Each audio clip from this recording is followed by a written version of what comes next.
개인적으로 주목하고 있는 부분은 이 지금 화면에 나오고 있는 천연가스 가격인데요. 이제 천연가스 가격이 최근에 이 차트가 2018년부터 그림이니까 엄청나게 많이 올랐어요. 최근에. 이제 많이 올랐는데 이유들을 이렇게 쭉 따라가 보면 끝에는 ESG가 있어요. 그래서 이제 이 부분에 대한 이제 제가 설명을 좀 드리면서 네. 최근에 이제 뭐 제가 제목은 파월과 옐런이 왜 자신감이 없어졌나 이렇게 정했는데 그 부분까지 연결해서 좀 말씀을 좀 드려보도록 하겠습니다. 좋습니다. 영국에 바람이 안 분다고 요새. 바람이 안 분다고? 네. 진짜로? 바람의 실제 윈드? 윈드? 속도가 너무 약해졌대요. 아 그래요? 그리고 속도가 약해지고 바람이 잘 안 분대요. 그래서 그러면 무슨 일이 생길까? 바람이 안 불면. 영국은 풍력 에너지가 많아요. 그럼 비중이. 풍력 발전이 아무래도 떨어지겠죠. 그쵸. 그럼 전력 생산이 안 된단 말이에요. 그렇겠죠? 그러면 전기 요금이 올라갑니다. 그러면 영국 같은 경우에는 지금 석탄 발전소를 내년에 마지막 한 기 남은 거를 이제 내년이면 폐쇄하기로 지금 해놨는데 지금 그 석탄 발전소를 풀 가동하고 있어요. 보조금까지 줘가면서 이거 뭔가 이상해. 근데 어쨌든 풍력이 안 된다고 하니까 이게 지금 할 수밖에 없는 그런 상황인 거죠. 네. 그럼 바람은 왜 안 불까? 갑자기 또. 어... 생각을 해보면 지난번에 제가 한번 말씀드린 적이 있는데 우리가 북극의 온도가 여기 있고 적도의 온도가 여기 있다고 했을 때 이 온도 차이 때문에 생겨나는 게 제트기류, 바람이거든요. 근데 최근에 북극의 온도가 올라갔잖아요. 결국엔 또 기후위기네요. 그러니까 이게 온도가 안 도는 거예요. 그러니까 바람이 전체적으로 부는 속도가 좀 줄었다라고 볼 수 있고 그러다 보니까 전력의 생산량이 줄어든 거예요. 그러면서 전기 요금이 올라갑니다. 그러면 석탄이라도 빨리 해가지고 해야 되는데 또 그건 하지 말래며 ESG로. 그러니까 이제 가격이라는 건 항상 가격이 올라가면 공급이 늘어나면서 정상화되는 그런 요인들이 발생해야 되는데 지금 사실 뭐 최근에 이제 유럽 내에서 들리는 얘기는 야 이러다가 지금 나무 떼가지고 나무라도 떼야 될 상황이다 이런 얘기들이 나오고 있는 정도예요. 그러니까 지금 올해 여러 가지 막 기후와 관련된 여러 가지 변화들이 있었는데 그런 부분들이 좀 심화되고 있다라는 걸 좀 말씀드리고 천연가스가 올라가면 또 무슨 문제가 생기냐면 이 천연가스의 지금 이 정도의 레벨은 유가로 따지면 거의 200불 수준이에요.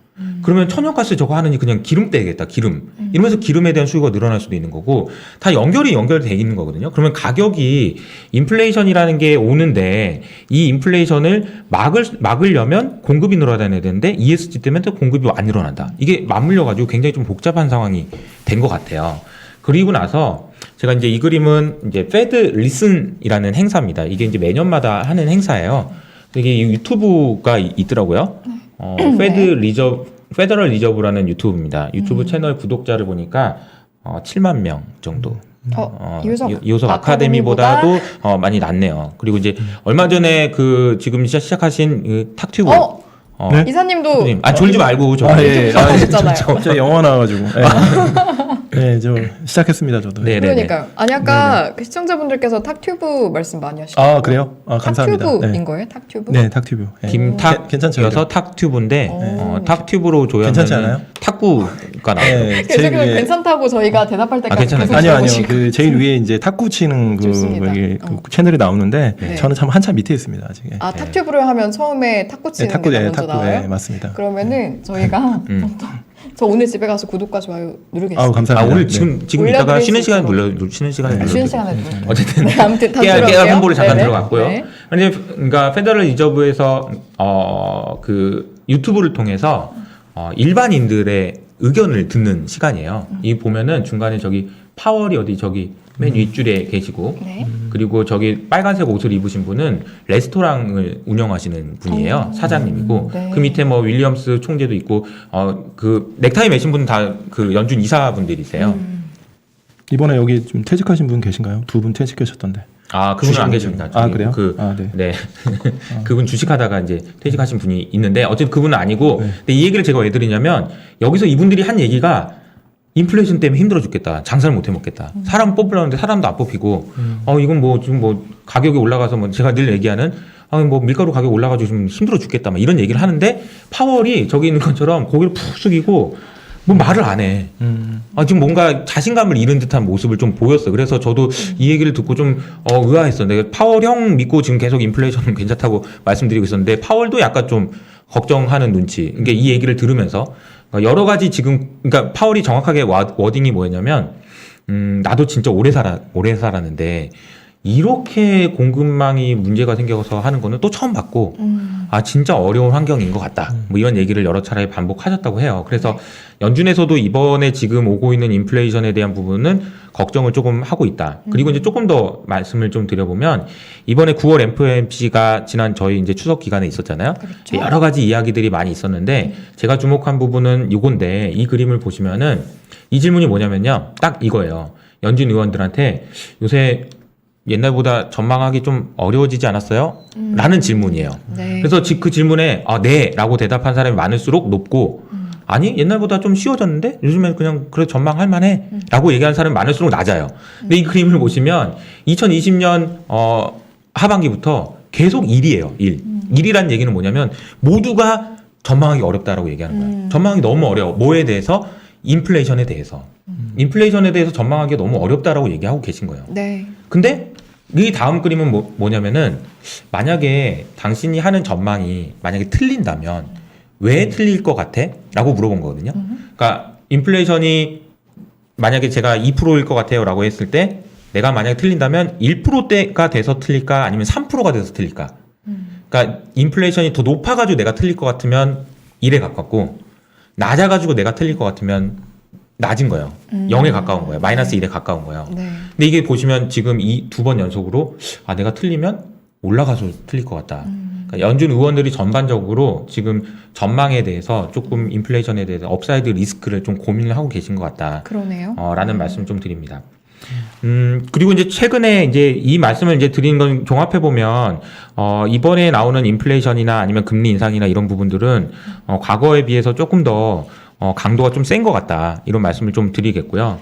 그리고 또 이제 최근에 이제 헝다 이슈가 워낙 이슈가 많이 됐으니까 헝다는 결국 이제 부채의 문제인데 이 부채를 보시면 이게 IIF라고 하는 곳에서 나온 그 자료거든요. 여기는 부채 연구를 그러니까 자금 플로우나 부채를 연구를 많이 하시는 곳인데 네.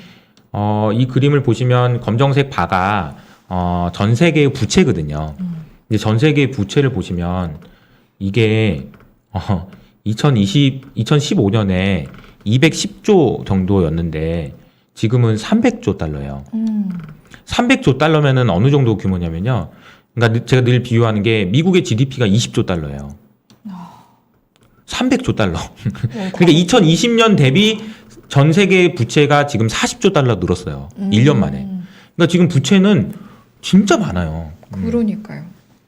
그러니까 헝다 이슈가 문제가 되면서 전 세계 그러니까 헝다가 가지고 있는 부채의 규모가 우리나라 돈으로 300조 원이나 된다. 이런 얘기를 했는데 이거는 전 세계 부채는 300조 달러인 거죠. 그러니까 이렇게 큰 규모가 있는데 이게 GDP 대비 얼마나 됩니까? 라고 물어보면 GDP 대비로는 350%입니다. 그러니까 부채가 많다라는 거는 이미 다 알고 있는 거고 많다라는 것 자체로 문제가 되지는 않는다고 보고 있는 거고 그러면 왜 이게 가능한 거냐라고 얘기를 물어보신다면 이제 금리가 성장률보다 낮기 때문에 이게 컨트롤 가능하다라고 지금 얘기를 하고 있는 거거든요. 그러니까 금리가 낮기 때문이다. 그러니까 금리가 여기서 오르면 안 된다는 얘기도 여기서 나오는 거죠. 그리고 이제 마지막으로 그런 문제가 된다면 어디서 문제가 될지를 이 그림에서 알 수 있는데 어디서 문제가 될 것 같냐면 신흥국과 선진국을 나눠봤을 때 왼쪽이 신흥국이고 오른쪽이 선진국이거든요. 네.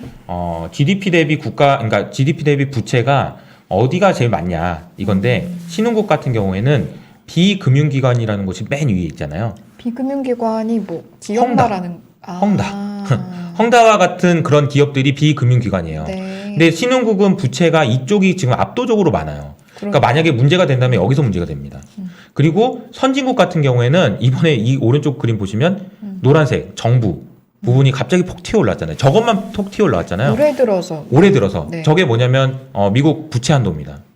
지금 부채 제가 보기에는 이제 제일 지금 해결돼야 되는 1순위가 뭐냐면은 시장이 언제 좋아져요? 언제 좋아지냐고 제가 말씀드린다면 매크로 차원에서는 부채 한도 해결돼야 돼요. 일단 부채 한도 해결되기 전까지는 시장이 우상향하기가 어려워요. 매크로 단에서도 어려운 환경이다. 근데 보시면 미국 GDP 그러니까 부채는 지금 제가 말씀드린 대로 22조 달러에서 28조 달러까지 1년 만에 6조 달러가 늘었다고 말씀드렸고 네. 부채 한도가 22조 달러인데 이거를 지금 6조 달러 한꺼번에 올리기가 너무 민망해서 서로 눈치를 보고 있는 상황이다. 그런 상황에서 옐런은 그러니까 우리 추석 기간 동안 뭐라고 얘기했냐면 이거 처리 빨리 안 해주면 우리 지금 큰일 나 이런 얘기를 계속 하고 계신 거거든요. 그래서 이게 언제 해결되는지가 상당히 중요하고 정부 부채가 지금 어디서 어떻게 정리되느냐 이 부분을 좀 잘 보셔야 될 것 같다 이런 말씀드립니다. 한 가지만 더 추가해서 말씀드리면 네. 선진국 같은 경우에 여기 이 그림에서 맨 밑에 있는 가계 부분을 한번 보시면 가계 부분은 디레버리징이 굉장히 많이 됐어요. 디레버리징이라는 게 전체적으로 부채 규모가 2008년 금융위기 이후로 미국을 포함한 선진국에서 많이 됐어요.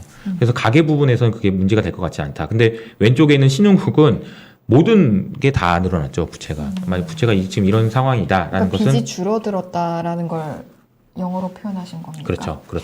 네. 디레버리징이 진행됐습니다. 네. 그래서 미국 부채 한도 이슈가 언제 해결되는지 좀 지켜보셔야 될 것 같고, 알겠습니다. 그리고 이제 아까 제가 이제 말씀드렸던 이번에 인플레이션은 조금 제가 봐도 연준 의원들도 그렇고 저도 그렇고 좀 걱정되는 수준이다. 그러면 이 인플레이션을 반영하면서 이제 금리도 올라가고 이런 부분들이어서 약간 뭐 제가 이제 그동안 계속해서 인플레이션 ESG 강조를 말씀드렸지만 기후 위기를 막기 위한 노력을 당연히 해야죠. 근데 아마 이제 이거 만약 그러면 이제 영국에서 지금 벌써 그런 얘기 나오거든요.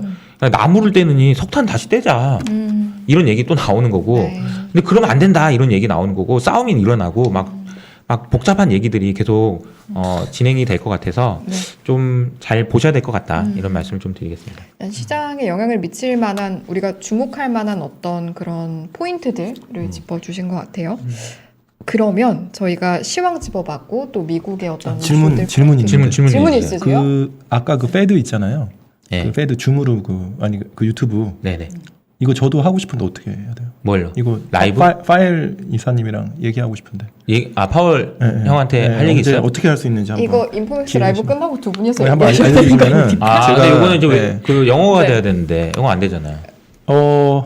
왜 영어 파일 붙일 것 기사- 같은데 영어 하실 수 영어요? 있잖아요. 영어 뭐 저기 구글 트랜슬레이트 바로 할 수 있어요. 하실 수 아, 그래? 있어요. 네, 바로 그럼 저기 어떡해요? 해가지고. 무슨 얘기가 하고 싶은지 네? 좀 여기서 해주세요. 파일 기사- 인포맥스 여기서 한번 라이브에서 여기서 그러면 제가 다 전달돼요. 제가 아니, 뭐 이거를 아니요, 뭐 연임 혹시 저기 통지 받으셨나요? 연임 통지 못 네. 받았다고 얼마 전에 얘기했잖아요. 그래요? 개인적인 친분 있나요? 그저께. 저는 자주 연락하는 사이여가지고. 예, 밤에 이제 인포맥스 아니, 뉴스를 매일 아침에 보니까. 난이라도 보내려고 그랬는데. 시청자 아니라도 여러분, 원래- 제가 여기서 정리하겠죠, 죄송합니다. 여러분? 네. 저희 그 다음에 준비된 내용은요. 아니 근데 그거 이제 그 농담처럼 얘기했지만 이 내용도 중요한 이유가 뭐냐면 네네. 파월 의장이 연임이 되는지 여부도 되게 불확실성이에요. 지금 시장에서 보고 있는 큰 불확실성 중에 하나거든요. 파월이 연임하는지 여부. 농담한 건데. 그거. 약간 지금 중요합니다. 잘 받아주시네요, 네. 다큐로. 그렇죠? 감사합니다. 마무리는 다큐가 좋으니까요. 네. 네, 네네네. 마무리해봤습니다. 이렇게.